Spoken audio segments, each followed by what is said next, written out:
عزیز طلباء و اساتذہ کرام، السلام علیکم ورحمۃ اللہ وبرکاتہ۔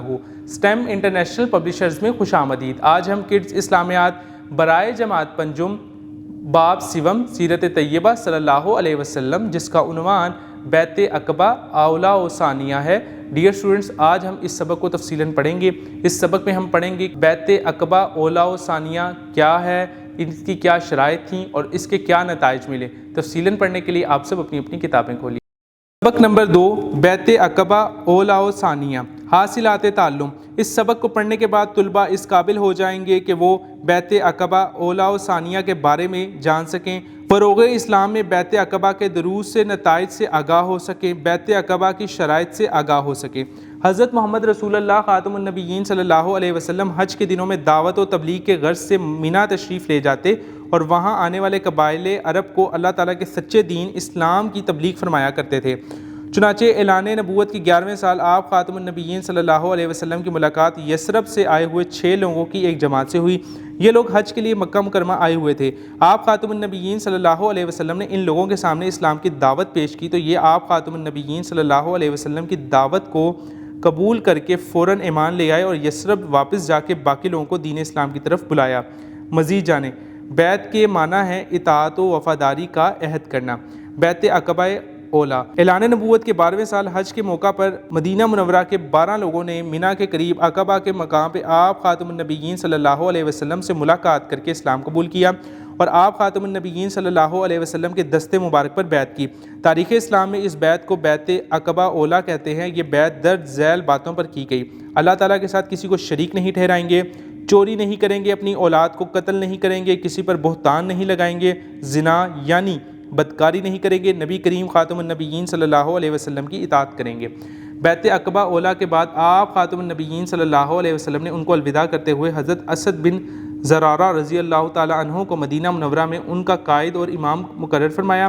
مدینہ منورہ سے آئے ہوئے 12 افراد نے آپ خاتم النبیین صلی اللہ علیہ وسلم سے درخواست کی، آپ خاتم النبیین صلی اللہ علیہ وسلم ہمارے ساتھ کوئی معلم بھیج دیں جو ہمیں قرآن مجید کی تعلیم دے۔ نبی کریم خاتم النبیین صلی اللہ علیہ وسلم نے ان کی درخواست کو قبول کرتے ہوئے حضرت مصعب بن عمیر رضی اللہ تعالی عنہ کو ان کے ساتھ مدینہ منورہ بھیج دیا۔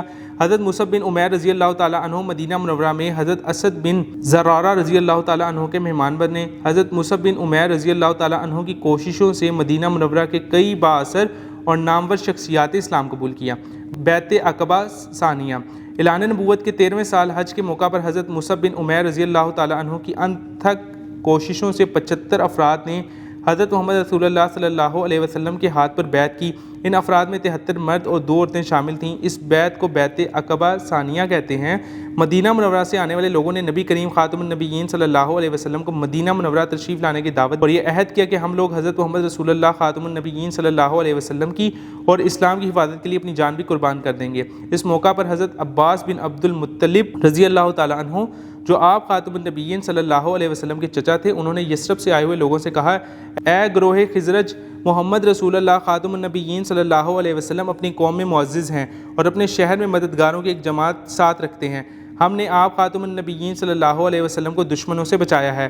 اگر تم اپنا عہد کو پورا کر سکو اور آپ خاتم النبیین صلی اللہ علیہ وسلم کا ساتھ دے سکو تو بہتر، ورنہ ابھی سے آپ صلی اللہ علیہ وسلم کا ساتھ چھوڑ دو۔ اس کے بعد آپ خاتم النبیین صلی اللہ علیہ وسلم نے درج ذیل شرائط پر ان سے بیعت کی۔ بیعت عقبہ ثانیہ کی شرائط: اللہ تعالیٰ کی راہ میں اٹھ کھڑے ہوں گے اور کسی روکنے والے کی پرواہ نہیں کریں گے، بھلائی کا حکم دیں گے، برائی سے روکیں گے۔ جب نبی کریم خاتم النبیین صلی اللہ علیہ وسلم ان کے پاس آ جائیں تو آپ خاتم النبیین صلی اللہ علیہ وسلم کی مدد کریں گے اور جس چیز سے اپنی جان و مال اور بچوں کی حفاظت کرتے ہیں اس سے آپ خاتم النبیین صلی اللہ علیہ وسلم کی بھی حفاظت کریں گے۔ تنگی اور خوشحالی ہر حال میں مال خرچ کریں گے۔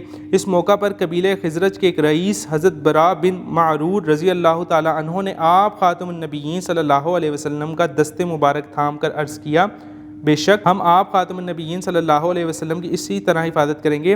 اس موقع پہ ایک انصاری نے حضور اکرم خاتم النبیین صلی اللہ علیہ وسلم سے عرض کیا: اللہ تعالیٰ آپ خاتم النبیین صلی اللہ علیہ وسلم کو جب غلبہ عطا فرمائے گا تو آپ خاتم النبیین صلی اللہ علیہ وسلم ہمیں چھوڑ کر واپس مکہ مکرمہ تو نہیں آ جائیں گے؟ آپ خاتم النبیین صلی اللہ علیہ وسلم یہ سن کر مسکرائے اور فرمایا: نہیں، تمہارا خون میرا خون ہے، میرا جینا مرنا تمہارے ساتھ ہے، میں تمہارا ہوں اور تم میرے ہو، تمہارا دشمن میرا دشمن اور تمہارا دوست میرا دوست ہے۔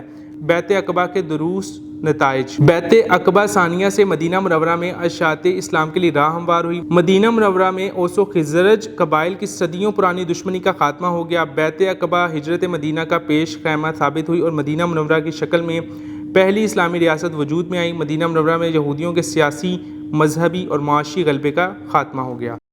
ڈیئر اسٹوڈنٹس، ہم نے اس سبق کو تفصیلاً پڑھا ہے۔ ہم نے پڑھا ہے کہ بیعت عقبہ اولیٰ و ثانیہ سے کیا مراد ہے، اس میں کیا شرائط تھیں، اس کے کیا نتائج ملے، صدیوں پرانی جو دشمنیاں تھیں وہ اس سے ختم ہوئیں، مدینہ منورہ ایک اسلامی ریاست پہلی وجود میں آئی۔